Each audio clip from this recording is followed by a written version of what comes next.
Assalamualaikum warahmatullahi wabarakatuh. Apa kabar sobat-sobat semuanya? Semoga kita semua dalam keadaan sehat jasmani dan rohani, tidak kekurangan satu apapun. Bab 686 sampai 690. Apa? 20 juta? Mengapa saya harus memberi Anda uang? Anda menggertak orang. Kata Ye Jiangwo, kamu orang tua. Ini bukan urusanmu. Saudara Changfa berkata, ini adalah hukuman yang pantas kamu terima. Saya beritahu kamu, jika kamu tidak membayar saya hari ini, tidak ada yang akan memikirkannya. Saya membawa kursi, duduk di bawah gedung, memblokir gerbang, dan tampak seperti, jika Anda tidak membayar saya hari ini, saya tidak akan pergi hari ini. Diblokir di sini, semua orang tidak bisa masuk dan keluar gedung, dan perjamuan berikutnya tidak bisa dilanjutkan. Kakak berambut panjang terkekeh, saya duduk di sini hari ini. Selama Anda tidak membayar saya tidak akan berdiri hari ini. Perilaku bajingan ini langsung membuat Ye Chong tertawa. Ye Chong tertawa dan berkata, kamu mengatakan itu, jangan berdiri.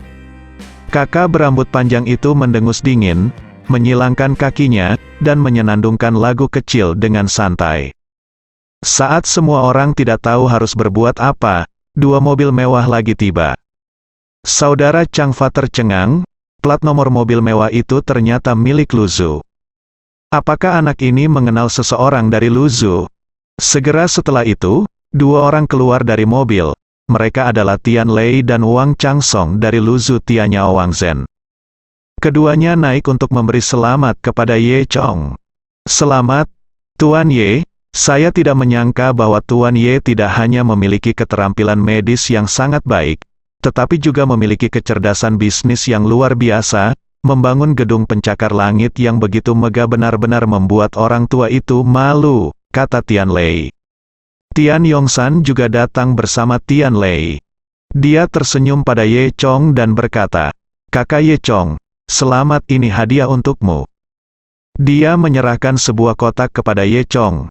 Di dalam kotak itu ada kubis Cina berukir batu giok dengan kata-kata keberuntungan seperti membawa kekayaan dan harta tertulis di atasnya. Ye Chong menerimanya sambil tersenyum, terima kasih. Tian Yongsan berkata, saya di sini atas nama sekolah kami, para siswa dan Direktur Hao, mereka sangat merindukanmu. Ye Chong berkata sambil tersenyum, ketika saya punya waktu, saya akan kembali dan melihat-lihat. Brother Changfa berhenti bersenandung, dan baru kemudian dia menyadari bahwa Ye Chong tidak sesederhana itu. Dia tahu bahwa keduanya pasti tokoh terkemuka di Luzu. Hehe, jadi apa? Untuk 6 faksi utama, masih jauh di belakang. Saudara Changfa menghibur dirinya sendiri dengan cara ini. Segera setelah itu, beberapa mobil mewah tiba, dan di dalamnya ada orang-orang dari 3 keluarga besar Luzu. Gao Jianyun, Jiang Biehe, Long Mingcheng, Long Xiu dan Jiang Chongchong semuanya datang. Semua orang memberi selamat kepada Ye Chong. Oh, Tuan Ye, selamat, gedung pencakar langit Anda benar-benar luar biasa. Setelah grup Longshan didirikan, tampaknya tidak akan ada yang seperti 3 grup utama kami. Kata Long Mingcheng sambil tersenyum. Ye Chong tertawa dan berkata, apa yang kamu bicarakan? Saya masih membutuhkan dukungan penuh dari ketiga keluarga Anda di masa depan. Mari bekerja sama untuk membuat bisnis ini sukses. Gao Jianyun mengangguk secara resmi, masih terlihat seperti gunung es yang cantik. Dan berkata, kami juga memiliki niat ini. Saat ini, Brother Changfa tidak bisa duduk diam, dan Erlang menurunkan kakinya. Dia tidak mengenali lelaki tua Long Mingcheng dan Jiang Bielu, tetapi dia mengenali Gao Jianyun. Selama acara investasi itu, seseorang mengambil foto Gao Jianyun. Gao Xiangwu yang awalnya misterius diperlihatkan di depan semua orang. Begitu wajah tak tertandingi Gao Jianyun muncul, orang bisa mengingatnya sekilas. Kebetulan saudara Changfa juga menonton TV hari itu, jadi dia tahu bahwa wanita cantik yang dingin ini adalah kepala keluarga Gao di Luzu. Kepala keluarga Gao, Jiba, sedang berdiri, namun dia masih duduk di sini, rasanya sangat memalukan, hampir seperti duduk di atas pin dan jarum. Tapi dia sudah mengatakan bahwa dia tidak akan pernah berdiri tanpa membayar uang. Jadi demi muka, dia juga tidak bisa berdiri. Untungnya orang-orang ini tidak memperhatikannya sama sekali. Saudara Changfa menelan ludah, memikirkan bagaimana masalah ini harus diakhiri. Dia memikirkannya lagi, jadi bagaimana jika ada keluarga Gao? Tuan Chong bertanggung jawab atas 6 faksi sekarang. Bahkan jika ada gangguan nyata pada saat itu, keluarga Gao mungkin harus menundukkan kepala begitu tuannya keluar. Memikirkan hal ini, Saudara Changfa merasa sedikit lega. Dalam beberapa detik, deretan mobil mewah lainnya datang. Kali ini, orang-orang yang keluar dari mobil menakuti saudara laki-laki berambut gondrong itu hingga menjadi bodoh. Itu tidak lain adalah Huang Daozu dan yang lainnya dari 6 sekte besar. Bahkan jika Brother Changfa tidak berguna, dia secara alami mengenal master sekte dari 6 sekte utama. Master Pulau Huang memimpin kerumunan ke Ye Chong. Oh, Tuan Chong, kami terlambat, selamat. Di belakangnya berdiri deretan pemimpin tingkat tinggi dari 6 faksi utama, dan berteriak dengan rapi, "Selamat untuk Chong, Tuan, perusahaan grup Dewa Naga didirikan." Momentum itu seperti kaisar naik tahta. Semua orang tercengang, dan mengatakan bahwa tim itu datang entah dari mana, itu terlalu mengesankan. Kemudian, seseorang membawa hadiah dari Island Master Huang dan yang lainnya, sebuah kapal raksasa yang diukir dengan sangat halus, melambangkan pelayaran yang lancar. Kapal emas besar itu tak ternilai harganya, dan semua orang yang menontonnya iri dan kagum. Ye Chong menerimanya sambil tersenyum. "Ayo pergi, ayo masuk dan mengobrol, perjamuan sudah diatur di dalam ruangan," kata Ye Chong dengan sengaja kepada Tuan Pulau Huang. Kemudian, dia memimpin Island Master Huang ke dalam rumah. "Ketika saya berjalan ke pintu, saya melihat kursi kosong di tengah pintu, tetapi saudara Changfa sudah tidak ada." Beberapa detik kemudian, Zhang Dalong meraih saudara laki-laki berambut panjang dan saudara laki-laki berkepala botak itu dan berjalan mendekat, melemparkan mereka ke tanah. Ternyata Brother Changfa ketakutan sejak lama. Ketika dia melihat Island Master Huang, dia langsung berlari keluar. Akibatnya, kedua bersaudara itu berlari ke tepi tembok dengan panik, dan hanya ada satu lubang anjing untuk melarikan diri. Saat dia sedang menggali ke dalam lubang anjing, dia dibawa kembali oleh Zhang Dalong. Kakak berambut panjang itu gemetar ketakutan, dan menempelkan wajahnya ke tanah, tidak ingin orang lain melihatnya. "Oh, bukankah ini Brother Changfa?"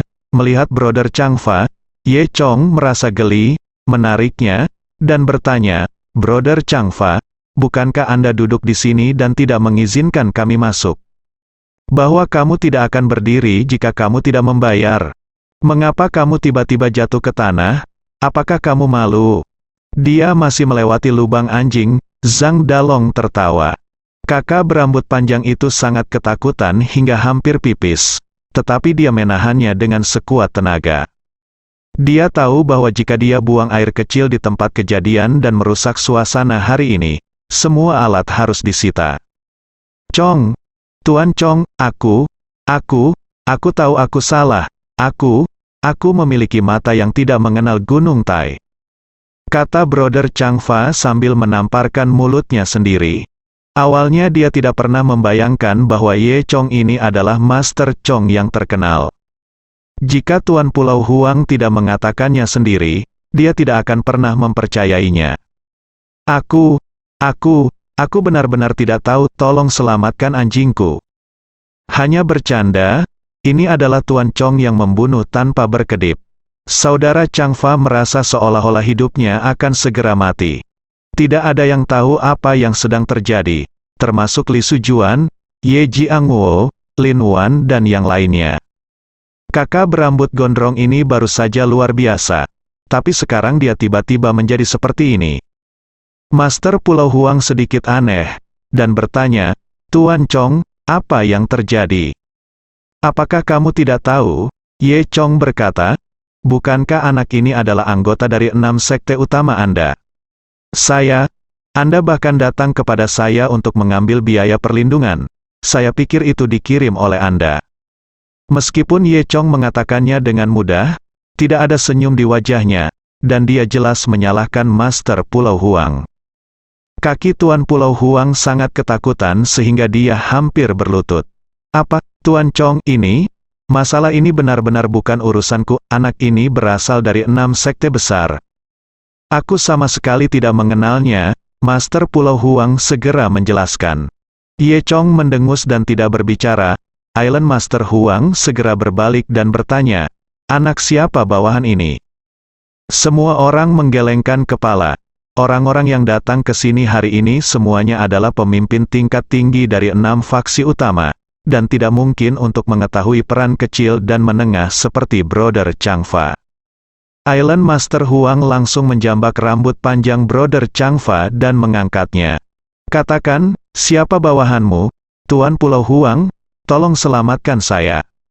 Bawahannya, Master Pulau Huang menendang perwira tinggi itu, dan mengutuk, kamu bajingan, cepat dan tanyakan apa yang terjadi. Perwira berpangkat tinggi itu ditendang, dan dia kehilangan kesabaran, dan dengan cepat memanggil Wang Skarzi. Hei, bajingan sialan, izinkan saya bertanya. Apakah ada pria bernama Changfa yang merupakan bawahan Anda? Ya, ya. Saudara Lin, ada apa? Ada apa? Dogecoin ini berani membuat masalah pada Tuan Situs Chong, bagaimana menurutmu? Aku bilang kamu bajingan, apakah kamu buta? Dari mana kamu mendapatkannya? Kamu tidak tahu bagaimana hidup atau mati, kami juga terlibat, tahukah kamu? Bodoh, pria tingkat tinggi yang dikenal sebagai Saudara Lin memarahi. Ketika Wang Baozi mendengar ini, dia sangat ketakutan hingga gelas anggurnya jatuh ke tanah. Oh, kakak Lin, kakak berambut panjang ini, dia baru saja makan malam denganku sekali, dan aku sama sekali tidak mengenalnya. Bajingan ini pasti menggunakan reputasi 6 sekte utama kita untuk datang ke sini. Palsu dan curang di luar, Cao Te. Dia terlibat dengan orang lain. Kakak Lin, jangan marah. Aku akan mencarinya sekarang, dan aku akan memotongnya menjadi daging cincang. Orang yang bermarga Lin menutup telepon secara langsung. Kemudian dia dengan cepat menjelaskan kepada Master Pulau Huang dan Ye Chong. Tuan Chong, Tuan Pulau Huang, lihat. Masalah ini benar-benar bukan tentang 6 sekte besar kita. Ini adalah cucu yang berpura-pura menjadi 6 sekte besar, Tuan Chong. Tolong maafkan saya, Tuan Huang Daoi. Tolong maafkan saya, aku. Kakak Changfa langsung tercengang. Dia tidak menyangka kakak tertua Wang Skar, yang dia andalkan, bahkan lebih buruk daripada seekor anjing di kelompok orang ini. Pada saat ini, dia benar-benar putus asa, saudara botak di sebelahnya bahkan tampak mati. Island Master Huang buru-buru memerintahkan orang-orang untuk mengambil Brother Changfa dan Brother Balhead, dan semua adik laki-laki juga dibawa pergi. Kali ini mereka menyebabkan bencana besar, akhirnya bisa dibayangkan. Kemudian, Island Master Huang bergegas ke Ye Chong untuk meminta maaf. Ye Chong melambaikan tangannya dan berkata, lupakan saja, aku tidak menyalahkanmu untuk masalah ini. Kemudian, semua orang memasuki ruang perjamuan. Aula perjamuan berada di lantai 3 gedung Dewa Naga, dan seluruh lantai digunakan sebagai ruang perjamuan.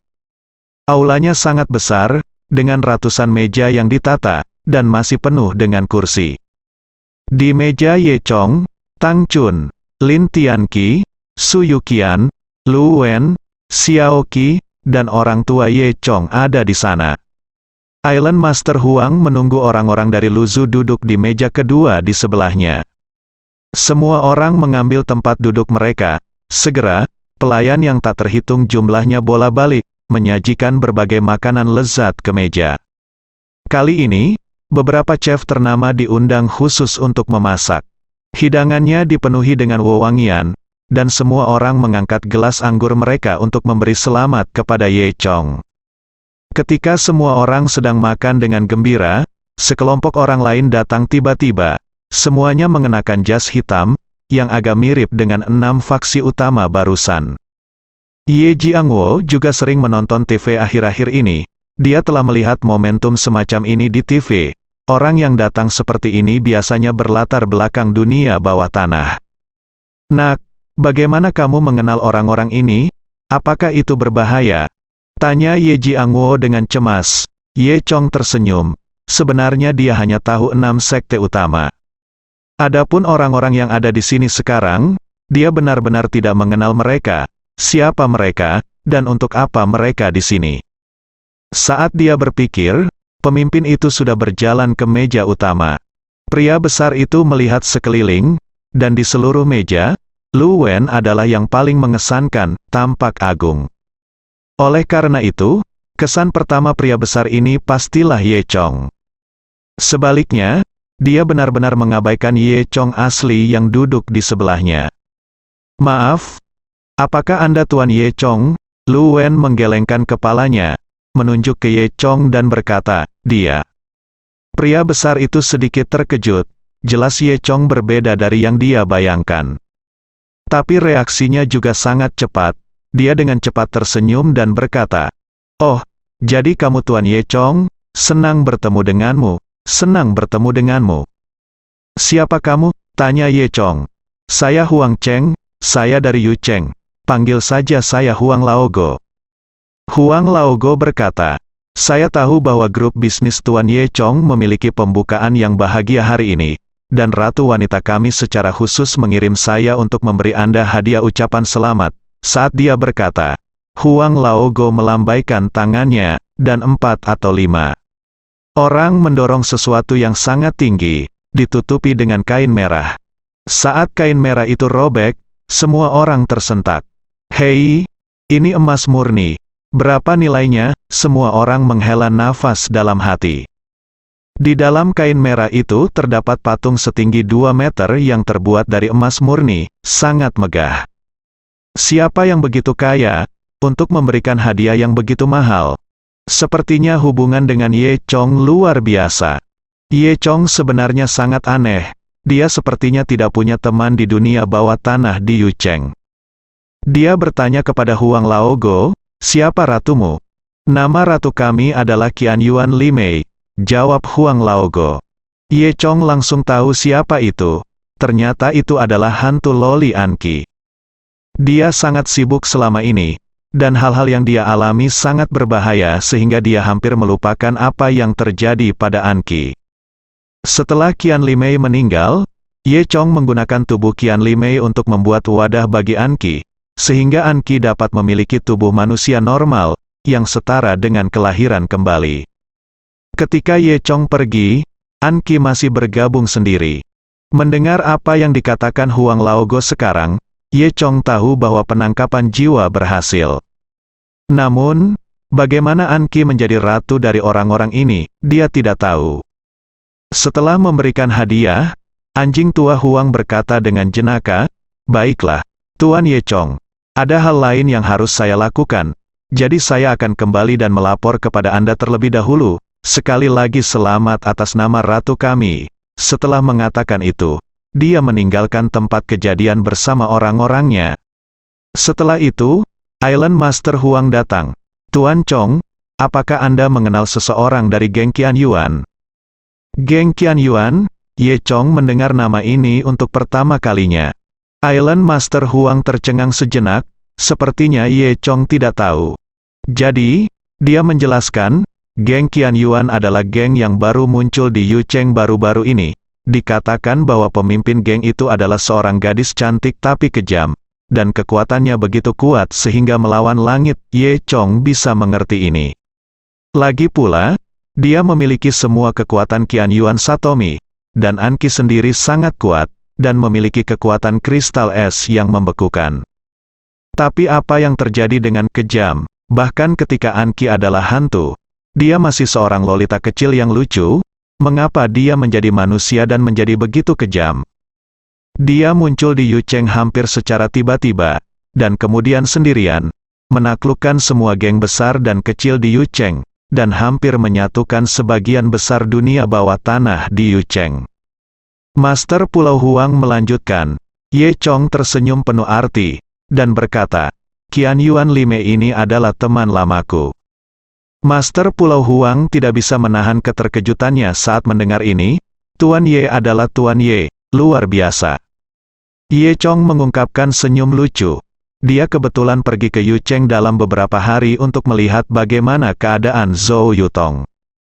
Sekarang dengan kekuatan Anqi, itu juga sangat membantu saya. Perjamuan berikutnya tenang dan damai. Perjamuan berlangsung sepanjang sore. Setelah makan, semua orang mengucapkan selamat tinggal pada Ye Chong dan pergi.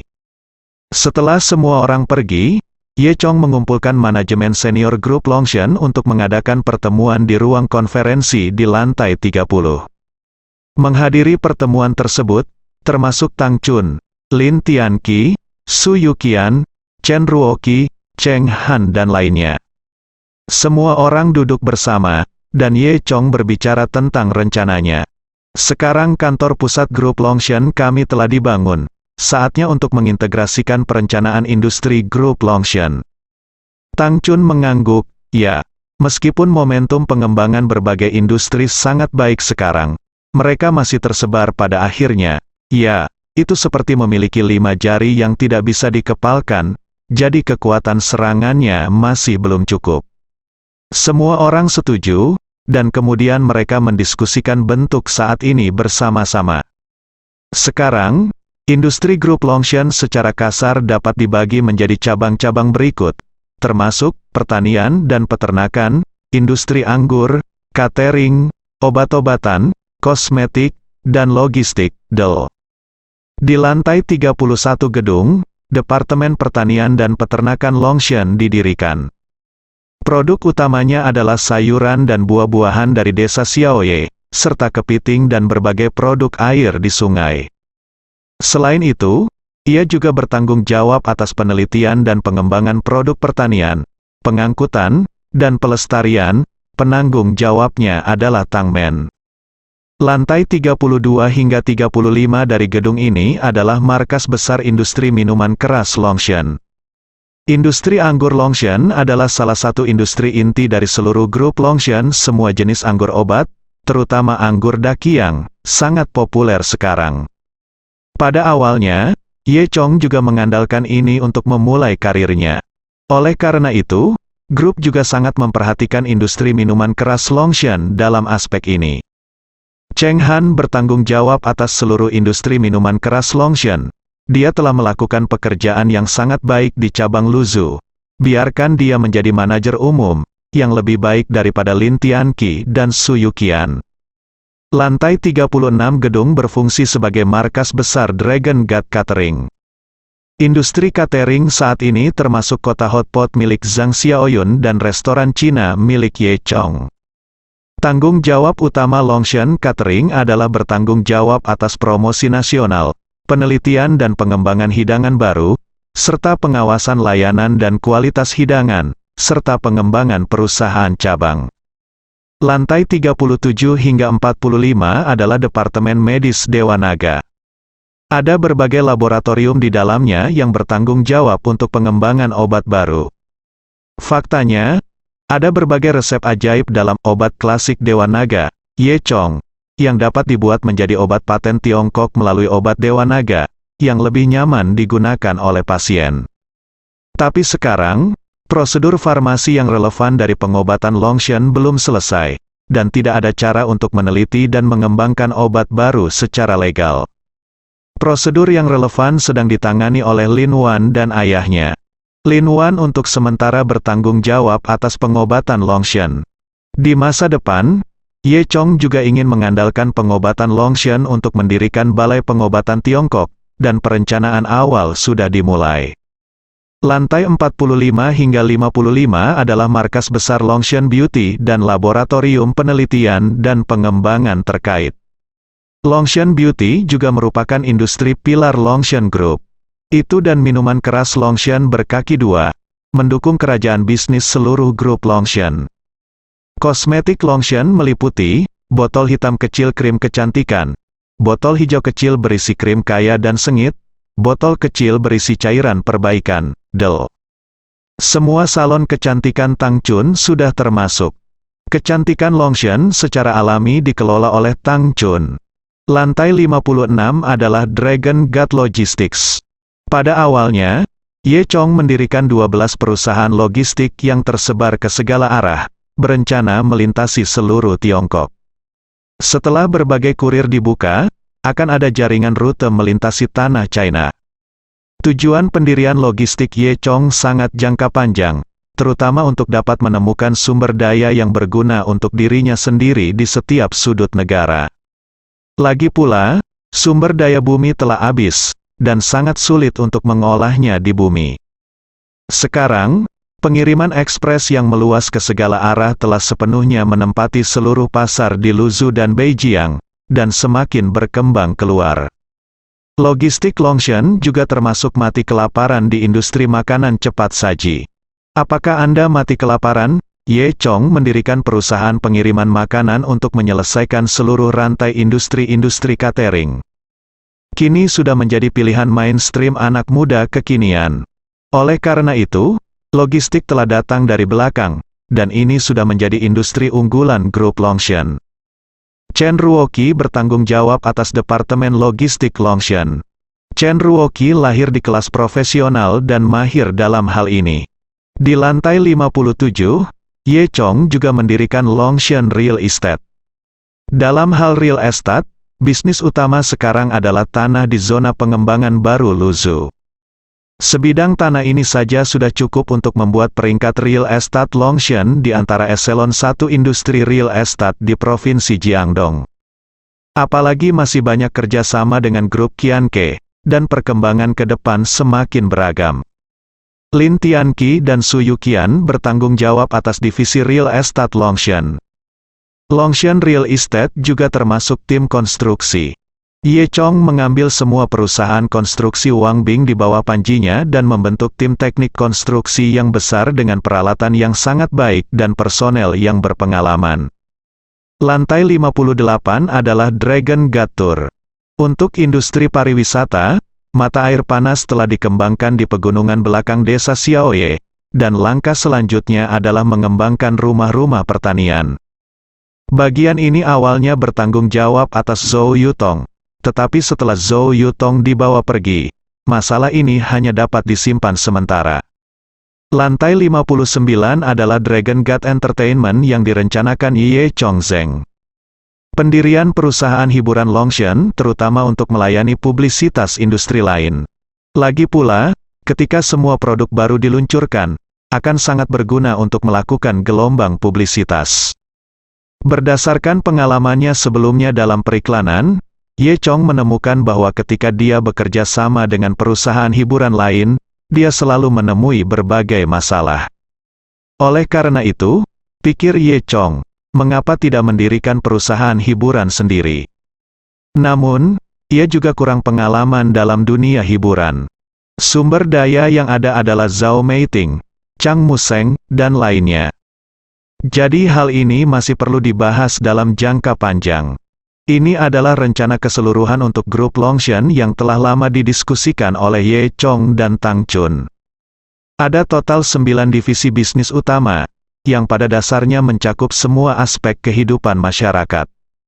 Setelah menentukan rencana pengembangan, langkah selanjutnya adalah menetapkan pekerjaan dan tugas masing-masing. Setelah itu, semua orang bubar, dan Tang Chun membawa Ye Chong ke kantor di lantai 66. 66 adalah angka keberuntungan, jadi kantor tingkat tinggi grup Longshan semuanya ada di lantai ini. Kantor Ye Chong ada di sebelah Tang Chun. Begitu Anda masuk, Anda akan menemukan ruangan yang sangat megah dengan meja mahoni, kursi bos kulit hitam, dan rak buku berbingkai emas yang berisi berbagai macam buku. Tentu saja, bagi Ye Chong, buku-buku ini hanyalah hiasan. Terdapat beberapa rak di sepanjang dinding kantor, di mana berbagai barang antik ditempatkan, membuat seluruh kantor terlihat megah. Di satu dinding, ada juga kata-kata yang dibingkai dengan hati-hati, Ye Gong menyukai naga. Ye Chong tersenyum dan bertanya pada Tang Chun, siapa ini? Mengapa kamu menulis idiom ini? Tang Chun juga menutup mulutnya dan tersenyum, dan berkata, siapa lagi? Ini bukan saudara baikmu, Lin Tianqi dan Su Yuqian. Kedua orang ini eksentrik, dan aku bersikeras menulis Ye Go Ngaolong untukmu. Aku bilang Ye Go Ngaolong bukan istilah yang menghina. Coba tebak, apa yang mereka katakan? Mereka berkata, mereka tidak menjelaskannya seperti itu. Mereka mengatakan bahwa Ye Gong merujuk pada Anda, dan naga mengacu pada grup Dewa Naga. Ye Gong menyukai naga. Itu artinya Anda pasti akan memimpin grup Dewa Naga dengan sangat baik. Tang Chun berbicara dan tertawa. Setelah mendengar ini, Ye Chong tidak bisa menahan senyum pahit, dan berkata pada dirinya sendiri, tingkat pendidikan apa yang dimiliki kedua orang ini? Apakah mereka semua pendidikan prenatal? Dalam beberapa hari berikutnya, kelompok Dewa Naga mulai untuk beroperasi secara normal. Hasilnya, ini telah mendorong perkembangan kota Beijing dan menyediakan banyak pekerjaan berkualitas tinggi. Karena keuntungan dan keuntungannya sangat bagus, pembukaan Longshan Group telah memicu gelombang demam loncatan pekerjaan, dan talenta dari berbagai industri telah berganti pekerjaan satu demi satu. Xiaoqi menelepon Ye Chong, memberi selamat kepada Ye Chong terlebih dahulu, dan kemudian memberitahu Ye Chong bahwa Lu Tianyuan, pemimpin Beijing, juga terus memuji Ye Chong. Karena pendirian grup Longshan menggandakan PDB Beijing beberapa kali lipat. Tahun ini, dia bahkan bisa bersaing dengan Lu Zhou untuk peringkat PDB provinsi. Ketika grup Dewa Naga beroperasi penuh, Ye Chong siap berangkat ke Yucheng. Sudah berhari-hari, dia akan melihat apa yang terjadi dengan Zhou Yutong. Tang Chun mengikuti Ye Chong kembali ke Luzhu. Sekarang, fokus utama Tang Chun masih di toko utama di Luzhu. Bagi Tang Chun, markas grup Beijing Longshan hanyalah pos komando, sedangkan toko utama di Luzhu adalah pos terdepan yang sebenarnya. Dia pergi ke garis depan untuk memimpin pekerjaan lagi pula, itu lebih penting di sana. Keduanya pertama kembali ke Luzhu dengan kereta api berkecepatan tinggi setelah makan. Ye Chong dan Tang Chun berpamitan. Dia pertama kali kembali ke komunitas Qilin Huating. Zhao Meiting masih belum ada, dia sedikit sibuk syuting baru-baru ini. Malam itu, Ye Chong menggunakan cahaya bulan untuk membuat lingkaran teleportasi di kamarnya bersama Simu Jiding. Dengan cara ini, dia memiliki 2 titik teleportasi. Satu di desa Xiaoye, dan yang lainnya ada di Qilin Huating. Ye Chong sekarang dapat berpindah-pindah antara Luzhu dan desa Xiaoye sesuka hati. Selain itu, selama dia masih memiliki Simu Jiding di tangannya, dia dapat memindahkannya ke Luzhu atau desa Xiaoye di mana saja. Setelah semua ini selesai, hari sudah subuh keesokan harinya. Ye Chong sekarang memiliki tubuh Dewa Naga, dan dia tidak beristirahat selama 10 hari setengah bulan, dan itu tidak akan mempengaruhinya sama sekali. Dia mandi, berganti pakaian, dan berangkat ke Yucheng. Ye Chong tidak terbiasa dengan tempat hidupnya di Yucheng, dan itu hampir merupakan tempat baru baginya. Hanya Zhu Jiayin yang terkadang datang ke markas saluran ketiga di sini untuk melakukan misi. Jadi Ye Chong hanya bisa menghubungi Zhu Jiayin. Sayangnya, Zhu Jiayin memiliki sesuatu untuk dilakukan baru-baru ini dan sibuk dengan pekerjaan di tempat lain. Meskipun dia tidak bisa datang, dia memperkenalkan seorang teman kepada Ye Chong. Kamu dapat menemukan teman ini untuk apapun yang kamu butuhkan. Zhu Jiayin berkata, dan kamu tahu teman ini? Ye Chong dengan penasaran bertanya kepada Zhu Jiayin. Siapa itu? Yucheng adalah ibu kota provinsi Jiangdong, terletak di pusat provinsi Jiangdong. Perekonomian di sini makmur, transportasinya nyaman, dan Yucheng terkenal dengan pemandangannya yang indah. Ada 4 area pemandangan utama, yang masing-masing indah, menarik banyak wisatawan setiap tahun dan mendorong perkembangan seluruh kota. Di sisi lain, industri teknologi tinggi di Yucheng juga sangat berkembang, dan produk teknologi tinggi dari banyak negara berasal dari Yucheng. Setelah Ye Chong tiba di Yucheng, dia menghela nafas dalam hatinya. Tidak heran ini adalah ibu kota dari seluruh provinsi Jiangdong. memang jauh lebih megah dari Luzhu. Dia bisa merasakan bahwa suasana hidup di sini jelas berbeda dengan di Luzhu. Pejalan kaki di jalan besar dan kecil Yucheng semuanya sedang terburu-buru, seolah-olah mereka sedang terburu-buru. Ini berbeda dengan Luzhu atau Beijiangbei. Orang-orang di Beijiang berjalan di jalan dengan sedikit waktu luang, yaitu berjalan kaki. Orang-orang di sini menilai dari ekspresi mereka dan kecepatan serta cara berjalannya. Anda dapat mengetahui bahwa mereka adalah sekelompok orang yang tidak ingin membuang waktu di jalan dan bekerja keras. Melihat sekeliling, ada gedung pencakar langit di sekelilingnya, kota indah yang seluruhnya terbuat dari beton bertulang, penuh dengan suasana kota metropolis modern. Di Beijiang, satu-satunya bangunan yang bisa disebut gedung pencakar langit adalah milik grup Longshan. Di Yucheng, banyak sekali gedung-gedung yang menjulang tinggi. Yucheng dibagi menjadi dua oleh seluruh sungai Wujiang, menjadi kota selatan dan kota utara. Distrik Nancheng berkembang pesat, dan sebagian besar merupakan kawasan industri tua. Meskipun distrik Beicheng berkembang terlambat, namun telah menyusul dari belakang. Sebagian besar industri teknologi tinggi berlokasi di distrik Beicheng. Lokasi yang disepakati oleh Yechong adalah di Hotel Sangguanjiang di samping Sungai Wujiang. Tepi Sungai Wujiang terletak di pusat Yucheng, dan juga merupakan kawasan komersial paling makmur. Jalan pejalan kaki memiliki sejarah panjang, dan terdapat toko khusus yang besar di kedua sisinya. Ada cabang merek internasional terkenal dan barang mewah di sini. Ada banyak sekali orang yang berbelanja, berfoto, dan bepergian di jalan pejalan kaki setiap hari. Di ujung jalan pejalan kaki adalah Sungai Wujiang, dari mana air yang menggelegak mengalir ke seluruh kota. Ketika Yechong tiba di sini, kebetulan waktunya untuk pertunjukan layar harian. Ratusan perahu layar melintas di sepanjang sungai, dan ribuan perahu layar melintas membentuk pemandangan yang indah. Semua orang menonton dan bersorak. Yechong berjalan menyusuri sungai sebentar, lalu sampai di Hotel Guanjiang. Hotel ini terletak di tepi sungai, melalui jendela besar setinggi langit-langit, Anda dapat menikmati pemandangan sungai sambil makan. Koki di sini semuanya adalah koki top Cina yang diundang dengan rasa yang unik. Oleh karena itu, konsumsi di sini juga sangat mahal, dan makan di sini sudah cukup makanan sebulan untuk orang biasa. Mereka yang bisa mengundang Yechong makan di sini pasti bukan orang biasa. Yechong benar-benar tidak bisa memikirkan kenalan yang dia kenal di Yucheng yang memiliki kekuatan seperti itu. Ketika dia memasuki hotel dan datang ke kamar pribadi 302, dia akhirnya tahu siapa itu. Yang menunggunya di kamar pribadi tidak lain adalah Luo Ning, wanita tertua dari keluarga Luo. Ternyata kenalan yang disebutkan Zhu Jiayin sebenarnya adalah Luo Ning.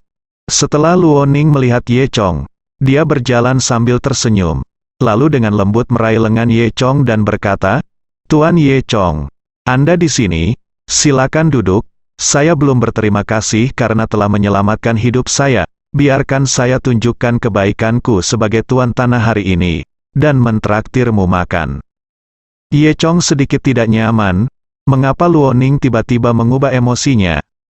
Anda tahu, dia dulunya adalah wanita muda yang biadab, dia sangat biadab, mengapa dia menjadi seperti ini sekarang? Faktanya, Yechong tidak tahu. Sejak saat itu, setelah Wang Daxing terbunuh karena keinginannya yang biadab, dia mengubah emosinya. Setelah mengalami banyak rasa sakit, itu bisa dianggap sebagai tumbuh dewasa. Oleh karena itu, hubungan antara Zhu Jiayin dan Luo Ning sekarang sangat baik. Kali ini Zhu Jiayin tidak bisa datang, jadi dia meminta bantuan Luo Ning. Ketika Luo Ning mendengar bahwa itu adalah Yechong, dia langsung setuju. Terakhir kali dia kembali dari Luzhu, dia tidak pernah membayar kembali Yechong karena telah menyelamatkan hidupnya. Jadi dia ingin mengambil kesempatan ini untuk membalas Yechong. Jadi dia mengundangnya untuk makan di sini. Meja sudah diisi dengan semua jenis hidangan berkualitas tinggi, dan bahkan Yechong tidak bisa tidak mengagumi dalam hati, hidangan ini berbau sangat enak. Setelah duduk, Luo Ning mengangkat gelas anggurnya dan berkata kepada Ye Chong, "Ye Chong, tidak, saudara Ye Chong, saya tidak punya waktu untuk berterima kasih sebelumnya. Hari ini saya di sini untuk mengatakan kepada Anda dengan sungguh-sungguh, terima kasih telah menyelamatkanku, aku." Ye Chong tertawa, mengambil gelas anggur dan menyentuh Luo Ning, lalu berkata, "Bukan apa-apa." Luo Ning melanjutkan, "Kakak Ye Chong, kamu masih sangat muda, keterampilan yang kuat." Ketika dia berbicara, ada adalah semacam cahaya obsesif di matanya. Ye Chong tersenyum dan menggelengkan kepalanya, dan berkata, "Ya, sejujurnya, menurutku kekuatanku jauh dari cukup." Ini bukan kesopanan, Ye Chong benar-benar berpikir demikian. Jika dia benar-benar kuat, dia tidak akan dipukuli seperti ini oleh pembunuh tingkat pertama Zhu Shenmen, dan dia bahkan tidak bisa melindungi Zhou Yutong. Setelah itu, Ye Chong menjelaskan kepada Luo Ning mengapa dia datang. Dia bertanya, "Apakah ada cara bagimu untuk membiarkanku bertemu Zhou Yutong?" Setelah mendengar ini, Luo Ning merasa sedikit kecewa, tapi dia masih menganggap Ye Chong sangat jantan. "Kakak Ye Chong, kamu adalah pria sejati. Ternyata kamu datang ke sini untuk menyelamatkan wanitamu. Sungguh menakjubkan, aku sangat iri pada saudari Yutong itu," kata Luo Ning. Ye Chong tersipu dan menggaruk kepalanya. Luo Ning tersenyum, dan melanjutkan. "Baiklah, izinkan saya memperkenalkan situasi di Yucheng kepada Anda terlebih dahulu. Di Yucheng, ada 4 keluarga besar, yaitu keluarga Luo kami, keluarga Lu, dan keluarga Yutong. Keluarga Zhou saudara perempuan saya juga memiliki keluarga Kong. Selain 4 keluarga besar, ada juga keluarga Kang. Kekuatan keluarga Kang secara keseluruhan tidak sebaik milik kita. Tetapi Anda juga tahu bahwa kekuatan sebenarnya dari keluarga Kang ada di ibu kota. Terutama setelah Kang Jietian membuat prestasi besar di pertarungan pertama, keluarga Kang telah bangkit dan menjadi semakin sombong. Momentumnya sepertinya berada di atas 4 keluarga besar kita. Mengenai pernikahan antara Zhou Yutong dan keluarga Kang, masalah ini memang sudah ada sejak lama, dan semua orang di Yucheng telah mendengarnya. Kakak Ye Chong, ya, bukannya aku memukulmu. Orang biasa, tapi ini melibatkan Kang, keluarga Zhou. Sebenarnya saya tidak terlalu optimis tentang masalah ini. Ning mengatakan yang sebenarnya, tapi itu juga demi mengingatkan Ye Chong. Ye Chong tersenyum dan berkata, "Sepertinya sekarang, tapi situasinya akan segera berubah." Luo Ning mengangguk setengah mengerti. Dia pikir itu hanya angan-angan Ye Chong. "Ya, aku ada hubungannya dengan Zhou Yuqi dari keluarga Zhou. Zhou Yuqi adalah adik laki-laki Zhou Yutong. Izinkan aku bertanya padanya." Kata Luo Ning, "Zhou Yuqi adalah satu-satunya laki-laki di keluarga Zhou. Dia telah dicintai oleh ribuan orang sejak dia masih kecil, dan dia telah mengejar Luo Ning sepanjang waktu." Setelah makan, Luo Ning menghubungi Zhou Yuqi. Zhou Yuqi tinggi dan besar, dan dia dapat dianggap sebagai pria yang bersemangat, tetapi matanya kecil, dan dia sama sekali tidak terlihat seperti saudara kandung dengan Zhou Yutong. Dia selalu terlihat sangat malang. Saat ini, dia ada di rumah, berbaring di sofa menonton TV sambil menyeruput anggur merah. Saat ini, dia tiba-tiba menerima telepon dari Luo Ning, yang membuatnya sangat bersemangat. Zhou Yuqi buru-buru melompat dari sofa. "Hei, sayang Luo Ning, mengapa kamu tiba-tiba meneleponku? Mungkinkah kamu mengetahuinya?" "Oh, bagus. Kamu akhirnya menemukan kekuatanku." "Aku." Oke, aku ada hubungannya denganmu." Luo Ning dengan cepat menyela Zhou Yuqi. "Oh, sayang Luo Ning. Ada apa?" tanya Zhou Yuqi. "Baiklah, mari kita menonton film bersama di bioskop Dadi malam ini," kata Luo Ning. "Apa? Apakah kamu mengajakku keluar untuk menonton film?" "Oh, bagus sekali. Aku sudah lama mengejarmu. Ini pertama kalinya kamu berinisiatif mengajakku ke bioskop. Aduh, saya sangat senang. Hati saya akan melompat keluar." Zhou Yuqi hendak melompat ke sana. Luo Ning menjulurkan lidahnya tanpa berkata-kata. Jika bukan karena kepercayaan Ye Chong, dia akan menutup telepon. Ya, saya akan mengundang Anda untuk menonton film dan membawa saudara perempuan Anda Zhou Yutong. Jika dia tidak datang, Anda juga tidak mau datang. Oke, itu saja. Luo Ning menutup telepon. Zhou Yuqi cukup aneh. Mengapa dia harus membawa Zhou Yutong bersamanya? Tapi sekarang aku tidak bisa mengontrol terlalu banyak. Apa yang dikatakan Sang Dewi adalah apa? Setelah berbicara, dia naik ke atas untuk mencari Zhou Yutong. Kamar Zhou Yutong ada di lantai 2. Dia berlari dengan cepat dan mengetuk pintu kakak. Kakak, apa yang kamu lakukan, kakak? Zhou Yutong sedang duduk di kamar saat ini, dengan wajah sedih di wajahnya. Yang dia pikirkan hanyalah Ye Chong.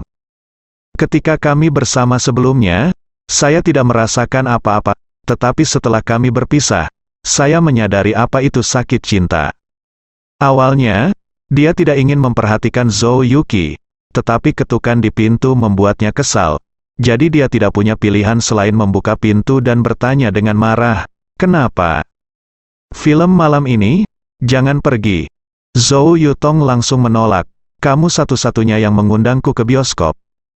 Penunjukannya tidak baik.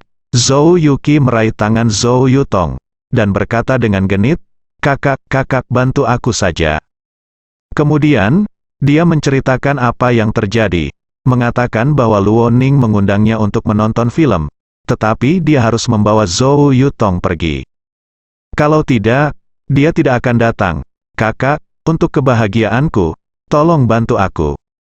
Zhou Yutong sedikit aneh, dan Luo Ning, seorang gadis kecil, juga mengetahuinya. Namun, mengapa Luo Ning dan Zhou Yuqi harus mengajaknya menonton film? Oh, mungkin gadis kecil itu pemalu. Soalnya, dia mengajakku kencan untuk pertama kalinya. Jadi aku menggunakanmu sebagai alasan, kakak, sayangku kak ke sana aja. Kalau gak suka nonton bisa setengah jalan. Nyatanya, Zhou Yuqi sangat berharap Zhou Yutong akan pergi di tengah jalan. Zhou Yutong benar-benar tidak ingin pergi, tetapi dia tidak tahan dengan kelembutan hati Zhou Yuqi, jadi dia harus setuju. "Adikku yang baik, kalau begitu mapan." Zhou Yuqi menyenandungkan sebuah lagu, dan segera berlari ke kamar mandi untuk mandi. Untuk kencan ini, dia dengan hati-hati merapikan dirinya, dan menghabiskan sepanjang sore untuk mendapatkan rambut halus dan mengenakan rantai emas, mengenakan setelan cerah. Zhou, penampilan Yuqi juga bagus kali ini. Dia terlihat seperti simbol semangat lelaki itu. Dia juga diam-diam menyemprotkan parfum Zhou Yutong. Zhou Yutong mengenakan pakaian yang sangat sederhana, hanya kaos oblong putih dan celana pendek denim. Ketika saatnya tiba, mereka berdua berangkat ke tempat yang telah disepakati. Bioskop Dadi berada di lingkaran komersial di tepi sungai Wujiang. Ketika mereka berdua tiba, langit sudah mulai gelap. Lampu di kedua sisi sungai Wujiang berangsur-angsur menyala, seperti naga panjang, sangat indah dan megah. Ada lebih banyak orang di tepi sungai pada malam hari, dan ada pemandangan yang bising di mana-mana. Di jalan makanan, semua jenis makanan ringan berbau. Ini dia waktu tersibuk hari ini. Setelah bekerja sepanjang hari, para pekerja semua libur, dan mereka datang ke sini untuk makan tusuk sate, melihat pemandangan sungai, dan bersantai. Pasangan muda datang ke sini untuk berkencan, dan kakek dan bibi juga suka berjalan-jalan di tepi sungai. Pintu masuk bioskop juga ramai. Orang-orang datang dan pergi. Film cinta besar, Grand Titanic, dirilis hari ini. Film ini bercerita tentang pertemuan pahlawan dan pahlawan wanita dan jatuh cinta di tempat yang besar kapal bernama Grand Titanic. Ketika Zhou Yutong dan Zhou Yuqi tiba di tempat yang telah disepakati saat itu, dia menemukan bahwa di samping Luo Ning, ada pria lain. Zhou Yuqi segera menjadi waspada, dan berlari ke depan untuk bertanya pada Luo Ning. "Luo Ning, siapa pria ini?" Bersambung.